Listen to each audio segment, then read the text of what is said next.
안녕하세요 육아동자 여러분, 아육독입니다. 이번 영상에서는 우리 육아동지님 질문에 답하는 Q&A 시간 가져볼게요. 29개월 남아인데 요즘은 일주일에 4, 5일은 훈육을 해야 하는 상황이 찾아옵니다. 거의 매일 울면서 떼를 쓰는데 일관된 자세로 매일 훈육하는 게 맞을까요? 제가 너무 예민하게 받아들여서 그런 걸까요? 도움 부탁드립니다. 29개월이면 한참 힘들 때죠. 그리고 또 남자아이잖아요. 물론 딸이 안 힘든 거는 아니지만 저도 아들맘이지만 이맘때쯤에 아들 힘들 수 있어요. 너무 진심이 막 담겨있는 게 느껴진다.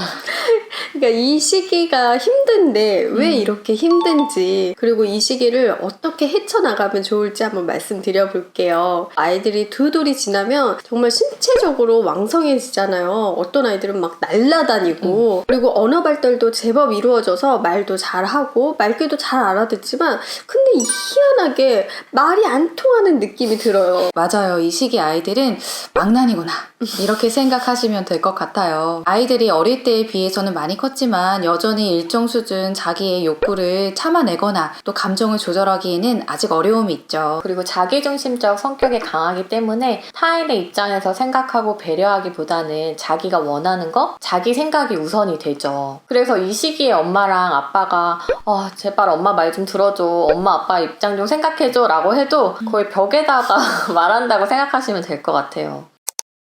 그럼 29개월 아이들의 대부분의 모습은 어떨까요? 일단 일상생활 습관과 관련해서 또 트러블들이 많이 있어요. 뭐 양치하는 걸 싫어한다거나 아니면 밥을 한 자리에서 먹지 않는다거나, 이 시기에는 한창 배변 훈련 중일 수도 있고요. 그리고 잘 안고 있었던 카시트를 갑자기 거부한다거나, 형제나 친구 간에도 만나면은 울고 뺏고 던지고 싸우고 이런 모습들 아주 비일비재합니다. 놀이터에서 다 놀고 집에 갈 때쯤 되면 집에 안 간다고 소리소리 지르면서 울기도 하고요. 장 보러 마트에 가도 뭐 사달라 저거 사달라 울고 불고 떼쓰고 또 난리 나잖아요. 그리고 영상도 보기 시작하는데 영상 끄겠다고 하면 더 보겠다 울고 불고 또 난리가 나고요. 이렇게 얘기하고 나니까 정말 카오스네요. 진짜 하루 종일 막 하지 마라 할 거다 울고 떼쓰고 막 달래주고, 그러니까 이런 일들의 연속일 것 같은데요. 사실 중요한 게 이 시기에는 아이들의 자율성을 획득해야 되거든요. 그래서 일거수일투족 다 감시하면서 못하게 할 수도 없고, 그런데 그 훈육하는 게 너무 힘들고 어렵다 해서 아유 모르겠다, 그래 너 먹고 싶은 젤리 다 왕창 먹어라, 혹은 그래 그냥 그 영상 다 봐라, 보고 싶을 때까지 끝까지 봐라, 또 이렇게 하면 아이가 그 행동을 조절하고 감정을 절제하고 이런 것들이 결국 못 배워서 계속 망나니로 남아있을 수도 있거든요. 그러면 도대체 어쩌라는 말인가요? 29개월 시기에는 양육자가 훈육 고시 되어야 합니다. 29개월에는 정말 훈육할 것들이 많은데 그때마다 아이에게 화내고 소리 지르지 않고 차분하고 일관적으로 가르치시려면 훈육의 자세를 항상 견지하셔야 해요. 저희가 그동안 사실 훈육 관련된 영상을 굉장히 많이 올렸었는데요. 29개월의 아이를 키우고 계시다면 두 돌 이전 훈육, 그리고 두 돌 이후 훈육 영상을 먼저 보시고요. 그 밖에도 재생목록 훈육 파트를 보시면은 실전 훈육과 관련된 영상들이 굉장히 많이 있거든요. 먼저 저희 영상을 통해서 훈육의 원리를 습득을 하시고 실제 훈육할 때는 연습을 한다, 실습을 한다 라고 생각하고 임하시면 아이가 울고 뗐을 때 좀 덜 감정적으로 하실 수 있거든요. 그런데 29개월이면 훈육할 것들이 정말 많고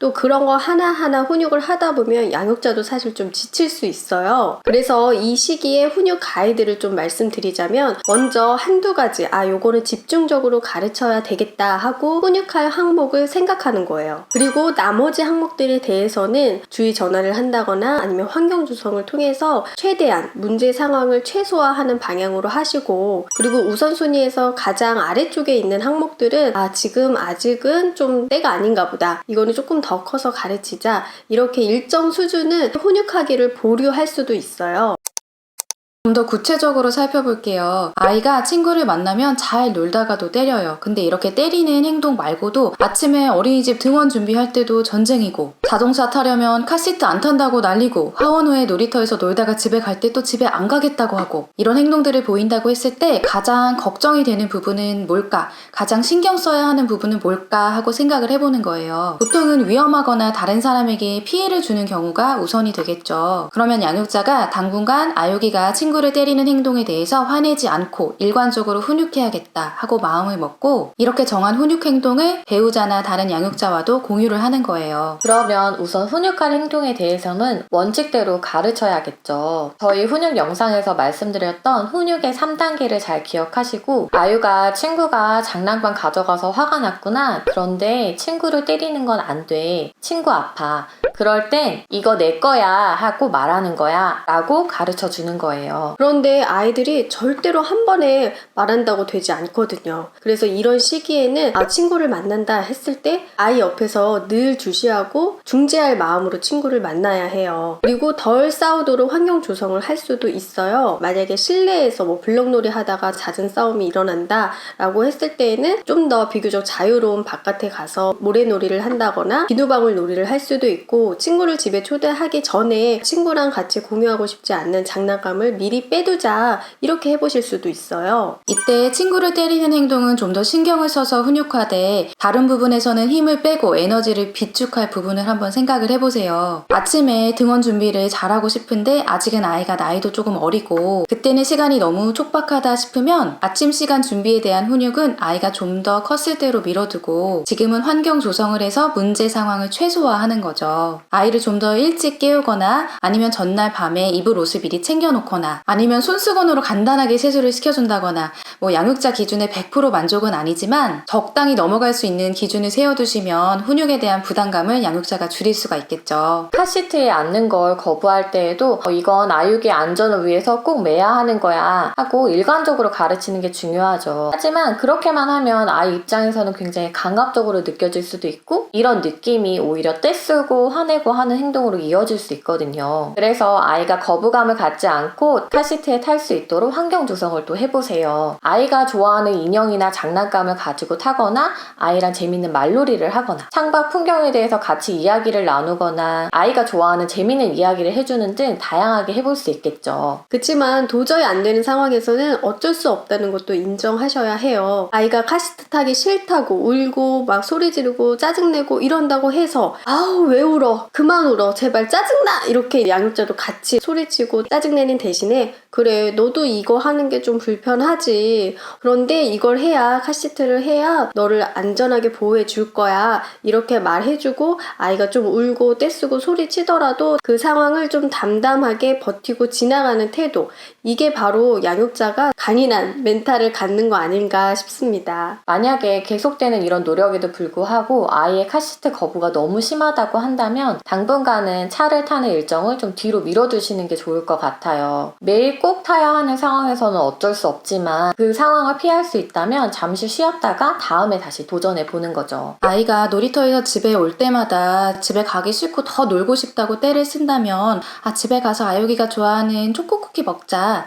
이렇게 가볍게는 주의 전환을 해볼 수도 있고요. 만약 이 상황이 가장 우선순위에 배치된 훈육 상황이라면 좀 더 세심하게 훈육을 할 수 있겠죠. 우선 아이가 놀이터에서 놀 시간을 충분히 확보해 주는 게 우선이에요. 그리고 놀이터에서 집에 갈 시간이 되기 전에 미리 이제 집에 갈 시간이 10분 남았어, 5분 남았어 이런 식으로 알려주고 그래 아유가 놀이터에서 노는 거 정말 재밌지 이렇게 아유기의 감정도 읽어주고 그런데 우리 집에 갈 시간이라 이제 내일 다시 놀자 하고 알려주고요. 그런데도 타협이 안 되고 싫어 더 놀 거야 이렇게 떼쓴다면은 그냥 번쩍 안아서 집으로 간다거나 유모차에 태워서 간다거나 그렇게 할 수 있겠죠. 보통은 집에 올 때 아이들이 울었더라도 집에 오면 또 금방 잊어버리고 재밌게 아이들은 잘 놀거든요. 그런데 양육자는 이미 멘탈이 한번 나갔잖아요.